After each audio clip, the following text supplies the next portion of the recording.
Ce qu'il dit, il le concrétise. Ce qu'il dit, il l'amène à l'existence. Ce qu'il dit, il le rend palpable.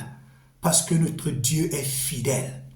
Le Dieu d'Abraham, le Dieu d'Isaac, le Dieu de Jacob, le tout-puissant homme de guerre, il est fidèle. Il est omniscient, il est omnipotent, il est omniprésent. Il dit dans Luc 1 au verset 37 que rien n'est impossible à lui. Notre Dieu est vivant. Notre Dieu est fidèle. Malgré les circonstances, malgré les coups que la vie nous donne, notre Dieu reste fidèle. Et notre Dieu est fidèle. Et il est fidèle pour l'éternité. Ne perds pas courage.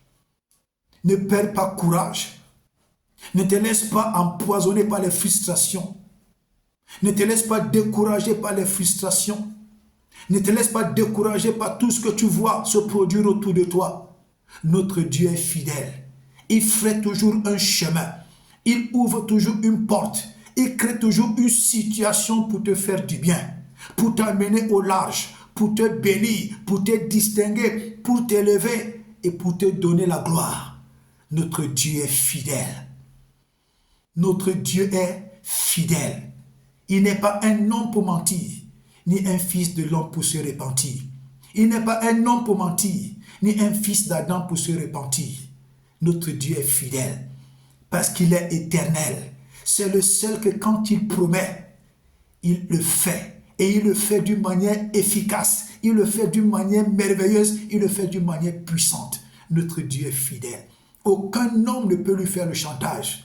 Aucun homme ne peut lui faire le chantage. Aucun homme ne peut aller dire à Dieu de ne pas te bénir. Tant que toi, tu as confiance en lui. Tant que toi, tu es attaché à lui. Tant que toi, tu cries à lui. Tant que toi, tu l'invoques. Tant que toi, tu le loues. Tant que toi, tu l'adores. Personne ne peut aller dire à Dieu de ne pas te bénir. C'est temps perdu. C'est temps perdu. Notre Dieu est fidèle. Il ne tient pas compte des titres. Il ne tient pas compte des élévations des gens. Il tient compte de l'état de cœur et de la confiance que les uns et les autres lui font. Et là, il se lève et il agit efficacement. Alléluia. Fais confiance en notre Dieu. Fais confiance au Dieu Tout-Puissant. Fais confiance à ce Dieu qui a créé les cieux et la terre. Fais confiance en ce Dieu qui est le maître suprême du monde visible et invisible. Fais confiance en ce Dieu qui est assis sur le cercle de la terre. Fais confiance en ce Dieu-là qui a dit qu'il est omniscient, omnipotent et omniprésent. Fais confiance en ce Dieu-là qui s'appelle Je suis, car il n'est pas limité par le temps. Il est éternel. Il est éternel. Il est éternel. Et il est tout puissant. Il tient dans sa main les cœurs des rois. Il tient dans sa main les cœurs des rois. Il tient dans sa main les cœurs des présidents. Il tient dans sa main les cœurs des hommes, les cœurs des femmes, les cœurs des rois. C'est notre Dieu qui dit que lorsque les voies d'un homme lui sont agréables, il dispose même le cœur de ses ennemis en sa faveur. Quand Dieu décide de te bénir, même tes ennemis te bénissent. Quand Dieu a décidé que ton ennemi va te bénir, ton ennemi va te bénir. Quand Dieu a décidé que la terre et le ciel vont te bénir, ils vont te bénir. Quand Dieu a décidé que la bénédiction vienne à toi, parce qu'il a ordonné, elle viendra à toi par celui qui l'a préparé, par la personne qui l'a mandaté. La bénédiction viendra jusqu'à toi. Alléluia.